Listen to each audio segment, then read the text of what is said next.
All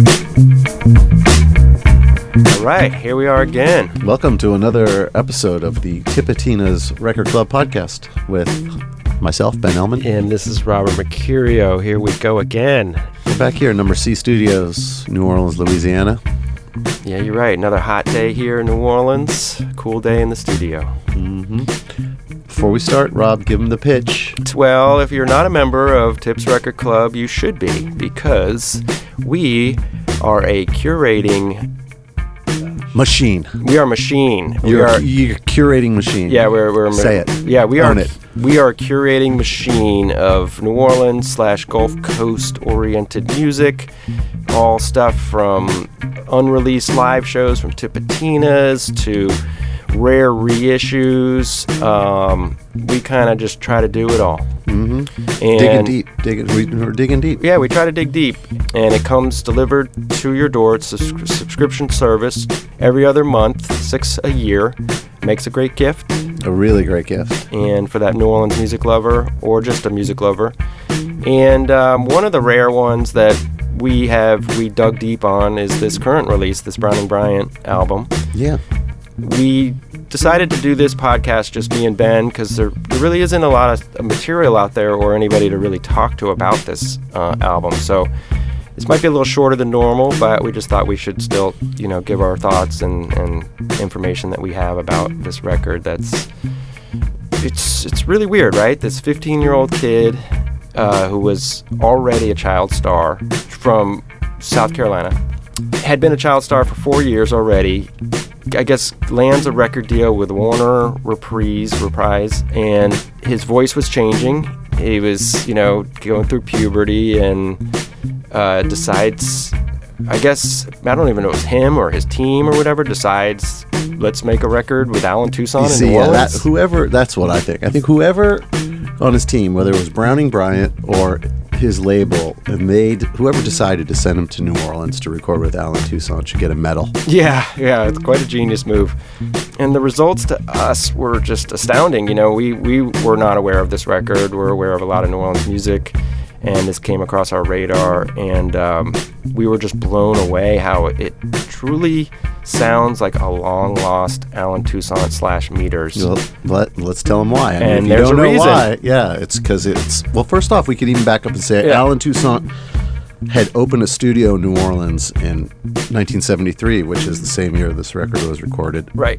And so C-Saint Studios in New Orleans. Some people say this might have been the first record he recorded in his own studio. Right. And, of course, he used his go-to players at the time, which were the Meters. Yeah, without Zig, Smokey Johnson. Zig on drums for this, but... Smokey Johnson from It Ain't My Fault. Famous Smokey Johnson. That was his song. Right. Another amazing New Orleans drummer who was on a lot of hit songs.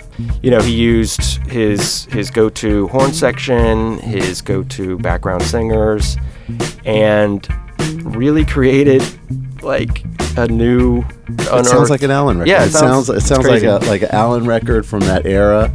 And he got a 15-year-old to sing like him and to sing mature like him, and it just goes to show. I wonder if he got him to sing like him, or it was like Browning was just so impressionable at the time, and he was with a genius. He's with Allen Toussaint. He's like, I want to do it like that. And so he starts singing like Allen, and then Allen puts the Leslie speaker on him. Yeah. And then all of a sudden, you have this like, whoa, shit, and that sounds like Allen. Allen penned, I think, 7 of the songs on the record. So, of course, he penned it in his style, and that makes sense that the songs would end up sounding like him.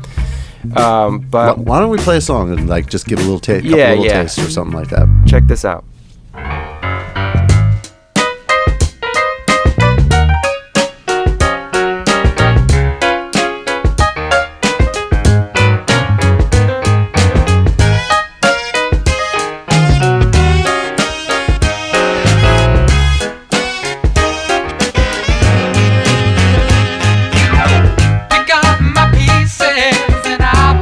Yours, and we can leave the rest tomorrow.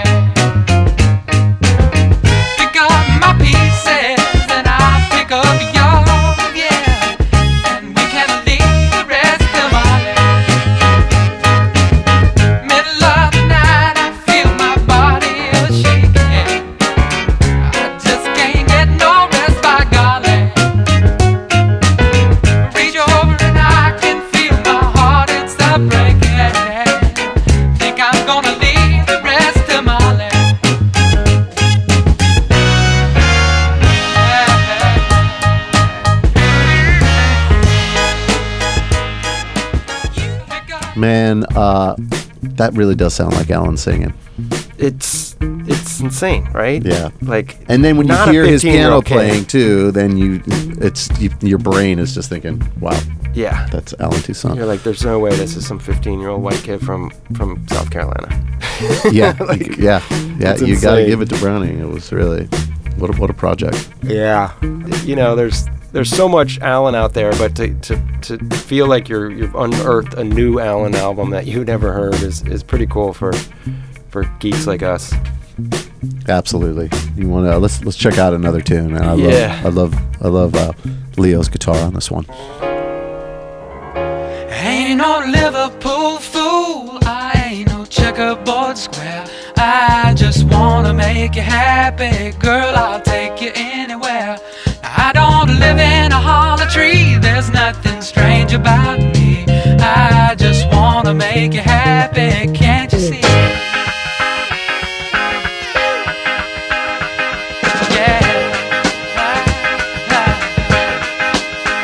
Honey, now you don't need a dime to get me on the line. All you gotta do is put me on your mind, and I'll feel ya.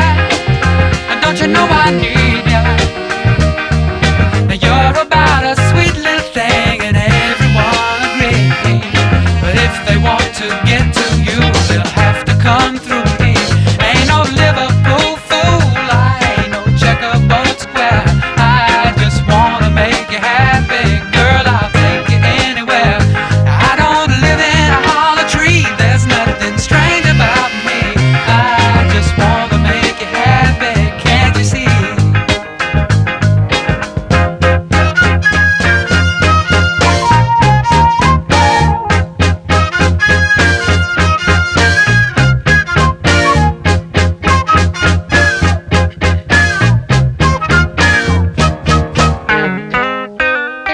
Honey, now you don't need. Yeah. I mean, those arrangements are just killing. Leo all up in that. Let's shout out the horn players. It's most likely Clyde Kerr Jr., Carl Bluen, and Gary Brown. Played on tons of records out of New Orleans. Yeah, I think they were kind of Allen Toussaint's go-to horn. Those Players. drums, there was a couple little zig things in there. Yeah. I know it's smoky, but To me, it's like just when I was 15, I wasn't singing or thinking this kind of subject matter. You know, I mean, it's kind of unbelievable. I know they're Allen penned, but like to come out of like such a young guy's mouth, I guess he was thinking more about, this was going to be his new career, right? He had been a child star. He'd been opening up for Wayne Newton for months in Las Vegas. He toured, on the child circuit, but this was his way of like branching into like the adult side of Browning Bryant. didn't he also play minor league baseball, or was there a baseball thing going on? Football. He played football in high school. And he had gotten off of the child star kind of circuit, trying to have a normal life back home in South Carolina, had joined the football team, played 5 games, and then was sent down to New Orleans to make this record. And it's interesting because really his career kind of ends after this record.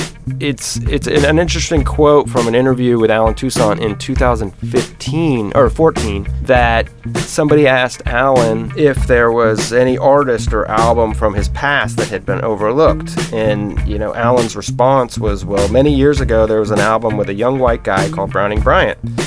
A good-looking young chap who played just enough guitar to support his singing. I remember feeling very good about this album, but it didn't do very much at all. I didn't give it much thought back then, and moved on to the next project, but now thinking about it, that was a really good record. Yeah. Out, yeah. So, I mean, it stuck out to Allen, and that's a solid 40-something years later. That's the one record that he couldn't remember his name, though. He said a young chap, right? Young, good-looking chap. Yeah, exactly. So Allen. But yeah, that it still stuck out to him that it was a record that he thought should have done better, and it just kind of got overlooked. And yeah, I bet maybe some of that had to do with the fact that it was also new studio. He was probably like a kid in a candy store with his own studio to do whatever he wanted, and it had just been built. And then here comes this outside project, and it seems like, you know, he threw everything at it. He gave him the full shebang. I mean, I think too at that time there was a lot of advances in recording techniques and stuff that Allen got to be excited about, multi-layers. And I also wonder how many other albums Allen had done where he literally wrote the whole album for somebody else. I mean, Lee Dorsey. I mean, there's a lot of examples of that, right? But this is after Lee Dorsey. Yeah, right. Like this how many more is in the 70s, people? after the 70s, you know? I mean, he worked with a lot of artists, obviously, but like where he took... Robert Palmer. Yeah. You know, I mean, but he didn't like... Yeah, write the whole thing. Write the whole thing, play piano on it, teach him how to sing. Yeah, probably literally coached him on every note kind of thing. Pretty crazy. Maybe there's that album that might end up at your doorsteps one day, King Biscuit Boy. Yeah, Canadian guy, right? Yeah, which is another sort of example of this, of like Allen working with an artist and just completely influencing the output to sound a lot like what, you know, he's putting out. Yeah, Allen definitely put his stamp on most recordings that he did, and you can really hear it in this. And you know, I mean, that's kind of what we feel like our job here is, to educate people on some stuff they might not know about, and this is kind of another example of that, and I guess we really hope you all enjoy it. It was fun for us to discover as well. So we said it might be short. There's not a lot about them, and we lived up to that. So yeah, go check out the album if you're not a member of the club and you don't have this record. It is available on DSPs, so you can go to Spotify or Apple Music or any of those and check it out still. Yeah, let's talk about the next release. We're very excited about this one. Oh boy. Yeah, it's okay. 1980, solo at Tipitina's Taj Mahal. That's it. That's Mic it. drop. Boom. Bam, Mic drop. that's it. It's recorded so well. I mean, you feel like you're about 10 feet in front of the stage, in the audience, but it's just great show. He really was on fire that night, and he plays a lot of his great songs with great sing-alongs, and the vibe and the energy is there. And he had played Tipitina's in the past, and he's always been someone who's played at Tipitina's, and so to have this from 1980 and having it sound so great, we're really excited about putting it on your doorstep. Yeah, well, look for that coming in October sometime.